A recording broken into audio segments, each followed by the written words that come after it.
Keď sa mi moja rakovina vrátila po takmer roku, po ukončení liečby, cítila som to ako neskutočný podraz. Podraz od života, mala som pocit, že sa mi zrútil svet, pretože som myslela, že som naozaj pre svoje vyliečenie urobila všetko. Však som myslela pozitívne, jedla som zdravo, naozaj som robila všetko to, čo som si myslela, že robiť mám, aby som bola zdravá, a toto všetko zlyhalo, takže som to považovala naozaj za neskutočnú ranu pod pás.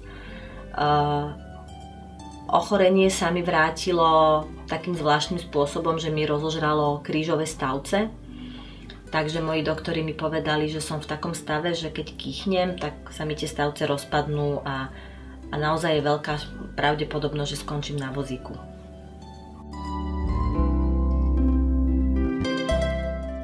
Moja perspektíva, respektíve moje ďalšie šance boli, mala som absolvovať ďalšiu vysokodávkovú chemoterapiu, ktorá sa mala následne zakončiť transplantáciou krvotvorných buniek.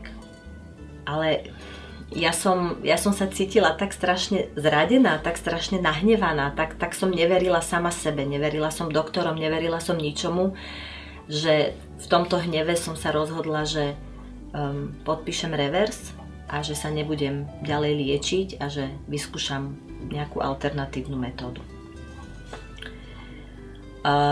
Môj doktor vtedy zareagoval pre mňa prekvapivo, ale naozaj spätne to hodnotím veľmi múdro a povedal mi, že samozrejme, že ma nebude presviečať, aby som pokračovala v konzervatívnej liečbe, pretože on sám mi nevie zaručiť, že to bude fungovať.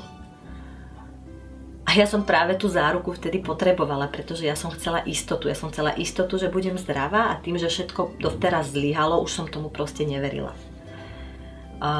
Povedal mi, že samozrejme nech to vyskúšam, ale že predsa len o mesiac nech prídem na kontrolné CT.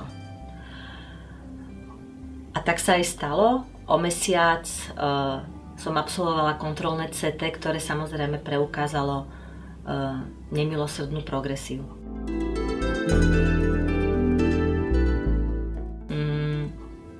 To, čo som vtedy prežívala, priznám sa, že aj po tých 6 rokoch sa mi veľmi ťažko opisuje, lebo to bola splet naozaj takej sebalútosti, hnevu, a teraz už to bolo vyslovene vystupňované.